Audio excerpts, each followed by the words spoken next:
গ্রেফতার হয়েছেন মানবতার ফেরিওয়ালার আড়ালে মুখোশধারী মিল্টন সমাদ্দার। মানবতার সেবা প্রদানের নামে নানা রকমের প্রতারণার অভিযোগে গ্রেফতার করা হয়েছে মিল্টন সমাদ্দারকে।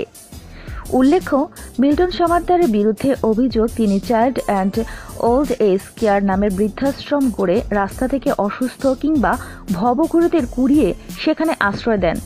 সেসব নারী, পুরুষ ও শিশুকে নিয়ে ভিডিও তৈরি করে প্রায়ই তাকে সামাজিক যোগাযোগ মাধ্যমে পোস্ট করতে দেখা যায়। মানুষের অসহায়ত্ব তুলে ধরে তাদের জন্য বিত্তবানদের কাছে সাহায্য প্রার্থনা করেন। তার আবেদনে সাড়া দিয়ে মোবাইল ব্যাংকিংয়ে 16টির বেশি নম্বর এবং 3টি ব্যাংক হিসাবে প্রতি মাসে প্রায় কোটি টাকা জমা হয়। এর বাইরে অনেকেই তার প্রতিষ্ঠানে সরাসরি অনুদান দিয়ে আসেন। মানবিক কাজের জন্য এখনো পর্যন্ত 3টি রাষ্ট্রীয় পুরস্কারও পেয়েছেন মিল্টন সমাদ্দার। কিন্তু মানবিকতার আড়ালে ভয়াবহ প্রতারণার জাল বিস্তার করেছেন মিল্টন। প্রকৃতপক্ষে তিনি যে কয়েকজনকে লালন পালন করছেন, প্রচার করছেন তার চেয়ে কয়েক গুণ। লাশ দাফন করার যে হিসাব দিচ্ছেন তাতেও আছে বিরাট গরমিল। সবচেয়ে ভয়ঙ্কর, মিল্টনের বিরুদ্ধে রয়েছে অসহায় মানুষকে আশ্রয় দেওয়ার নামে তাদের অঙ্গ প্রত্যঙ্গ বিক্রির অভিযোগ। মিল্টন সমাদ্দারের ব্যক্তিজীবনেও নৈতিকতা বা মানবিকতার বালাই নেই। কিশোর বয়স থেকেই ছিলেন অর্থলোভী। প্রতিবেশী, চিকিৎসক কিংবা সাংবাদিকরা বিভিন্ন সময় তার কাছে শারীরিক লাঞ্ছনার শিকার হয়েছেন। এমনকি নিজের জন্মদাতা বাবাকেও বেধড়ক মারধরের অভিযোগ রয়েছে তার বিরুদ্ধে।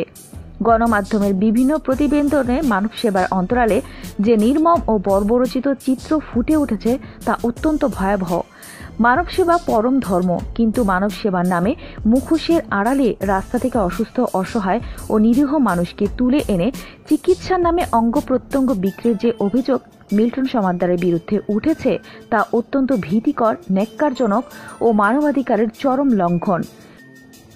গুরুতর অসুস্থদের হাসপাতালে না নিয়ে নিজ প্রতিষ্ঠানে আটকে রাখা, ভুয়া ডাক্তার কর্তৃক মৃত্যুর সার্টিফিকেট তৈরি করা কিংবা মৃত লাশের শরীরে কাঁটা ছেঁড়ার সেসব তথ্য প্রতিবেদনে উঠে এসেছে। ডিবি পুলিশের প্রধান হারুন অর রশিদ জানান, মিল্টনকে সুনির্দিষ্ট তথ্যের ভিত্তিতে গ্রেপ্তার করা হয়েছে। তিনি বর্তমানে আমাদের হেফাজতে আছেন। এ ব্যাপারে পরে বিস্তারিত জানানো হবে। এদিকে গ্রেপ্তার হওয়া মিল্টন সমাদ্দারের আশ্রমে অভিযান চালাচ্ছে ডিবি। রাজধানীর মিরপুরে মিল্টন সমাদ্দারের প্রতিষ্ঠান child and old age care অভিযান চালাচ্ছে ডিবি। বুধবার 1 মে রাত 8টার দিকে পাইকপাড়ার ওই প্রতিষ্ঠানে অভিযান শুরু হয়। এর আগে একই দিন সন্ধ্যায় মানব সেবার আড়ালে প্রতারণার অভিযোগে সন্ধ্যা 7:30টার দিকে ডিবি পুলিশের একটি দল মিরপুর এলাকা থেকে মিল্টন সমাদ্দারকে গ্রেপ্তার করে।